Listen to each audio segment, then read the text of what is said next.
ഒരു നാട്ടിൽ നമ്മൾ മാത്രമേ കച്ചവടക്കാരനായിട്ടുള്ളൂ, ആളുകളെല്ലാം നമ്മളിൽ നിന്ന് വാങ്ങുന്ന ഉറപ്പാണ്, നല്ല കച്ചവടമുണ്ട്, അങ്ങനെയുള്ളൊരു സ്ഥാപനം നമുക്കുണ്ടെങ്കിലും കച്ചവടമുണ്ട് എങ്കിലും എന്ത് മാർഗമാണെങ്കിലും ഒരിക്കലും അതിനായിട്ട് നമ്മുടെ കൽബിനെ ബന്ധിപ്പിക്കരുത്. എന്റെ മാസത്തിൽ ലഭിക്കുന്ന ശമ്പളമാണ് എന്റെ ജീവിതത്തിന്റെ നിലനിൽപ്പിന്റെ അടിസ്ഥാനം, അല്ലെങ്കിൽ എനിക്ക് കച്ചവടം ചെയ്യാനുള്ള എന്റെ കച്ചവട സ്ഥാപനമാണ് എന്റെ നിലനിൽപ്പിന്റെ അടിസ്ഥാനം, ഒരിക്കലും അതിലേക്ക് നമ്മൾ ബന്ധിപ്പിക്കരുത്.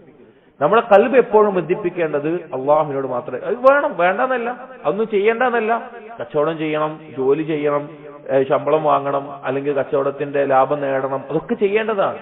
പക്ഷെ കൽബ് അതിനെ ആശ്രയിക്കുന്ന ഒരു അവസ്ഥയിൽ നമ്മൾ ഒരിക്കലും വിട്ടുപോകരുത്. അപ്പൊ നമ്മുടെ കച്ചവടം ഒരു ദിവസം കത്തിപ്പോയാൽ നമുക്ക് പിന്നെ റിസ്ക് ലഭിക്കില്ല എന്നാണോ? അല്ലെങ്കിൽ നമുക്ക് ശമ്പളം തരുന്ന, നമ്മൾ ജോലി ചെയ്യുന്ന സ്ഥാപനം അതിനെന്തെങ്കിലും പറ്റിപ്പോയാൽ നമ്മൾ പിന്നെ ജീവിക്കില്ല, നമുക്ക് ഉപജീവനം തടയപ്പെട്ടു എന്നാണോ? ഒരിക്കലും അല്ല. കൽബ് അതിൽ ബന്ധപ്പെടാൻ പാടില്ല. അള്ളാഹുവിലാണ് തവക്കുൽ ചെയ്യേണ്ടത്.